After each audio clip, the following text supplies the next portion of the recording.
E aí pessoal, beleza? Giovanni por aqui. E nesse vídeo do Dicas a gente vai ver como calcular a entalpia de vaporização. Vocês devem lembrar que no vídeo anterior, falando sobre balanço de energia, eu tinha dito que não dava para a gente calcular essa entalpia de forma direta, de forma simples. Mas na verdade existe uma maneira sim, através de uma correlação, e eu vou explicar aqui como que a gente vai utilizar essa correlação, beleza? Antes de partir direto para como calcula, eu vou ter que explicar algumas coisas sobre a entalpia de vaporização em si e um pouquinho sobre termodinâmica. Então, a gente sabe que a entalpia de vaporização é uma energia, um delta de energia necessário para que uma substância vá do estado líquido saturado até a completa vaporização. Então, uma certa massa de substância, ela é completamente vaporizada, vai de líquido saturado para vapor saturado, certo? Essa propriedade ela vai depender de qual substância está sendo vaporizada e também de qual é a pressão da saturação.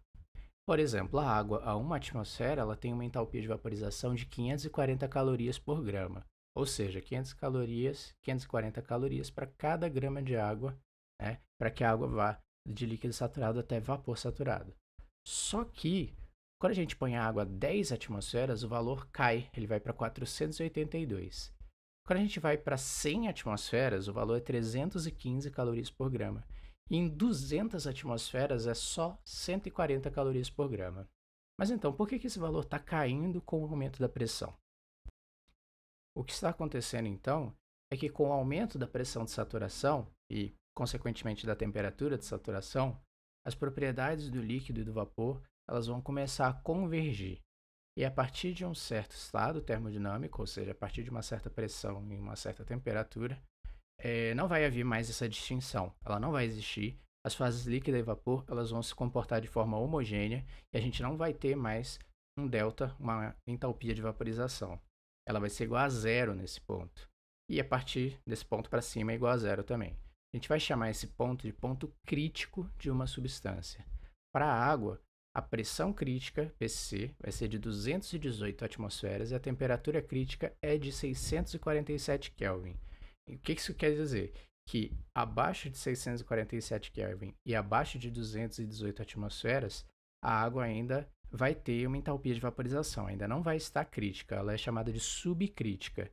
E a partir desse ponto para cima, pressões maiores e temperaturas maiores, a gente vai dizer que a água está supercrítica. É razoável, então, a gente pensar que o cálculo da nossa entalpia de vaporização vai depender de alguma forma do ponto crítico, certo? Uma outra maneira da gente visualizar isso é através de um gráfico pressão e entalpia. Nesse gráfico a gente tem a pressão no eixo Y e a entalpia específica no eixo X. Cada ponto sobre esse gráfico vai representar um certo estado termodinâmico. Então, como cada estado termodinâmico tem uma entalpia específica associada a ele, para a gente calcular os deltas de entalpia, a gente precisa fazer a diferença entre a entalpia em um certo ponto e a entalpia em outro ponto. Nesse gráfico, a gente pode ver que se destaca essa figura em forma de morro ou de montanha que ocupa boa parte da área do gráfico. O topo desse morro tem um asterisco vermelho. Esse asterisco representa exatamente o nosso ponto crítico. Nesse caso, é o ponto crítico da água, que a gente já tinha mencionado antes. Essa figura em forma de montanha é o que a gente chama de região de saturação. É justamente a região onde está havendo a mudança de fase do líquido saturado para vapor saturado. Além disso, a gente vai ter essas linhas azuis, que são as isotermas, ou seja, regiões em que a temperatura é constante. Vocês podem ver que abaixo do ponto crítico, as isotermas atravessam a nossa região de saturação. Acima do ponto crítico, elas não atravessam mais a região de saturação. Isso vai em conformidade com aquilo que eu tinha falado antes, que depois do ponto crítico, a gente não tem mais distinção entre a fase líquido saturado e a fase vapor saturado. Eles vão se comportar de forma homogênea. A gente pode observar que todas as isotermas que atravessam a região de saturação ficam horizontais. Isso representa exatamente a nossa mudança de fase, que vai ser o quê? Uma diferença de entalpia, a pressão constante e a temperatura constante. A gente pode ver também que as linhas azuis abaixo do ponto crítico vão cruzar o gráfico em dois pontos diferentes. Um mais à esquerda do ponto crítico, e outro à direita do ponto crítico. Esses pontos onde as linhas azuis cruzam a nossa região de saturação à esquerda do ponto crítico são os pontos, os estados termodinâmicos em que a substância é o líquido saturado.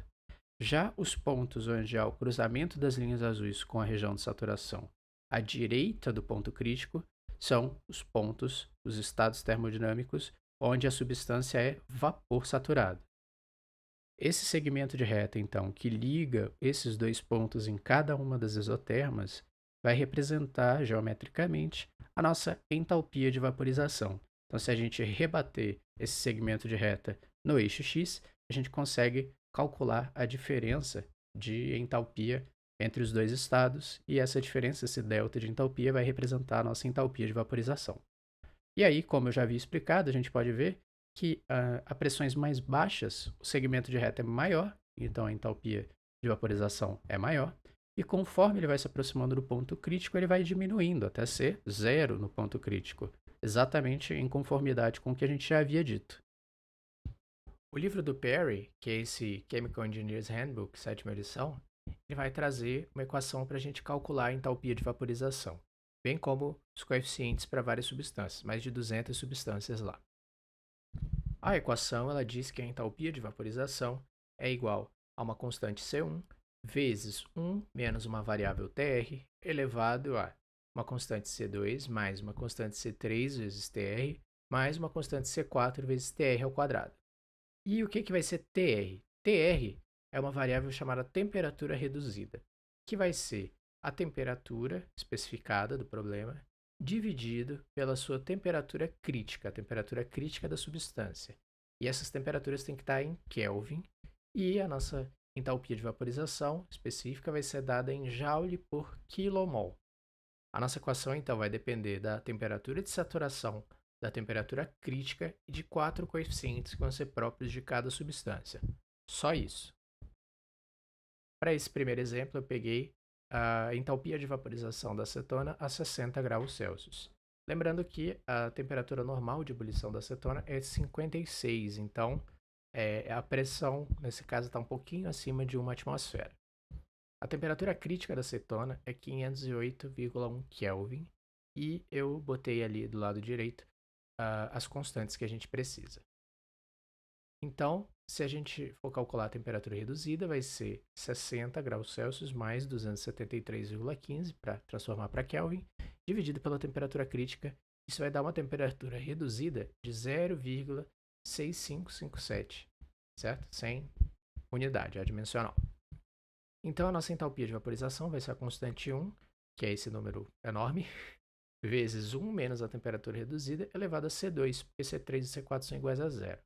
Isso vai dar uma entalpia de vaporização de 29.342.363 Joule por quilomol, ou 29.342,4 Joule por mol. O próximo exemplo é a entalpia de vaporização do benzeno a 40 graus Celsius. Lembrando que o benzeno, a temperatura normal de ebulição dele é de 80 graus Celsius, então ele está vaporizando a uma pressão mais baixa que uma atmosfera. A temperatura crítica do benzeno é 562 Kelvin, e eu coloquei as constantes que o Perry traz ali. Calculando a temperatura reduzida nesse caso, é 40 mais 273,15, passando para Kelvin, dividido pela temperatura crítica, isso dá uma temperatura reduzida de 0,5571. Se a gente substituir então todas essas informações na nossa equação da entalpia de vaporização, terminamos com uma entalpia de 33.046.953,4 Joule por quilomol, ou 33.046,9 Joule por mol. Chegamos no final de mais um Dicas da Engenharia, e agradeço vocês por terem ficado até aqui com a gente. Eu vou colocar as tabelas com as constantes para calcular a entalpia de vaporização lá no nosso Drive, vou deixar o link aí na descrição. E peço que vocês possam estar compartilhando, né, se inscrevendo no canal, para não só não perderem os próximos vídeos, mas também ajudarem a divulgar, porque eu entendo que o canal vai estar ajudando várias pessoas, não só o pessoal da engenharia química, mas também de outras matérias. Obrigado novamente e até a próxima. Tchau!